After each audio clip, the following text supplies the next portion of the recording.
సత్తుపల్లి నియోజకవర్గం టేకులపల్లి గ్రామంలో స్కూల్ చూసి వచ్చింది. అది ఎప్పుడో పెద్దలు రామిరెడ్డి వెంకటరెడ్డి గారు ఉన్న టైంలో కట్టినటువంటి హాస్టల్ బిల్డింగ్. ముంగట్నేమో మోడల్ స్కూల్ కొత్తది ఉంది, కేసీఆర్ గారు కట్టించింది. వెనుక మాత్రం పాత హాస్టల్ బిల్డింగ్ ఉంది.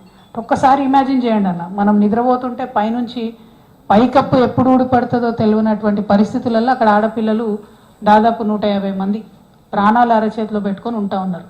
నిజంగా నేను నా స్కూల్ సందర్శన చేస్తూ ఉంటే మాతో వచ్చినటువంటి చాలామంది కళ్ళనీళ్ళు పెట్టుకున్నటువంటి పరిస్థితి. అంత దారుణంగా ఆ స్కూల్ ఉంది. అంటే నేను ఒక చిన్న మాట ఏమంటా అంటే, నేను కూడా 20 సంవత్సరాల నుంచి పాలిటిక్స్లో ఉన్నా కానీ ఈ 7,000 కోట్లది, 13,000 కోట్లది, 19,000 కోట్లది ఒక ప్రాజెక్టు కోసం మనం 10 ఏళ్ల నుంచి ప్రయత్నం చేస్తున్నాం. ఒక 2 కోట్లు పెట్టి కొత్త బిల్డింగ్ కట్టించుకోలేమా? అంటే మన ప్రాధాన్యతలు ఎక్కడ పెడుతున్నాం రాజకీయంగా అని విశ్లేషించుకోవాల్సినటువంటి అవసరం ఉంది. ఆ మార్పే సామాజిక తెలంగాణ అంటున్నాం. ఎస్, రైతుల కోసం ప్రాజెక్ట్ రావాల్సిందే, ప్రాజెక్టులు వస్తేనే మనం బాగుపడతాం, అలా డౌట్ లేదు.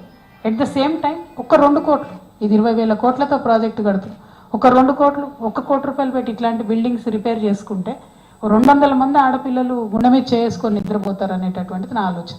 దానికోసమే మన ప్రాధాన్యత క్రమాలు నిర్ణయించుకోవడానికి సామాజిక తెలంగాణ కోణం రావాలని చెప్పి నేను ఆలోచిస్తూ ఉన్నాను. దానికోసమే తెలంగాణ జాగృతి ఒక నినాదం తీసుకుంది. అవకాశం, అధికారం, ఆత్మగౌరవం. అవకాశం రావాలి, అప్పుడు అధికారం వస్తుంది, తద్వారా ఆత్మగౌరవం వస్తుంది. ఇది ఊరికే తీసుకోలేదు. ఫ్రెంచ్ విప్లవం స్ఫూర్తి నుంచి, తెలంగాణ సాయుధ రైతాంగ పోరాట స్ఫూర్తి నుంచి, మలిదశ తెలంగాణ ఉద్యమ స్ఫూర్తి నుంచే ఈ నినాదం తీసుకొని బయటకు వెళ్ళినాం. దానికోసం ఖచ్చితంగా ప్రయత్నం చేస్తాం.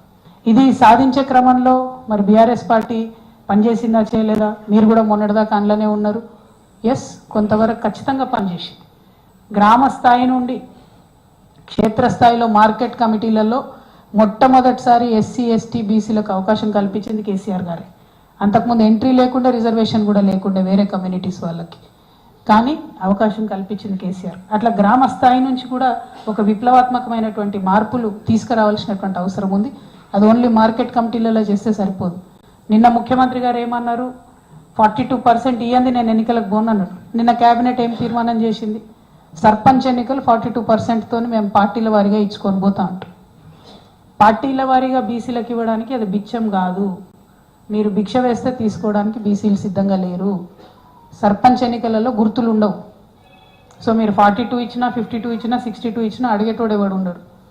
పైగా సర్పంచ్ ఎన్నికలు ఇప్పుడు అర్జెంటుగా పెట్టకపోతే మిమ్మల్ని కొట్టింది ఎవరు?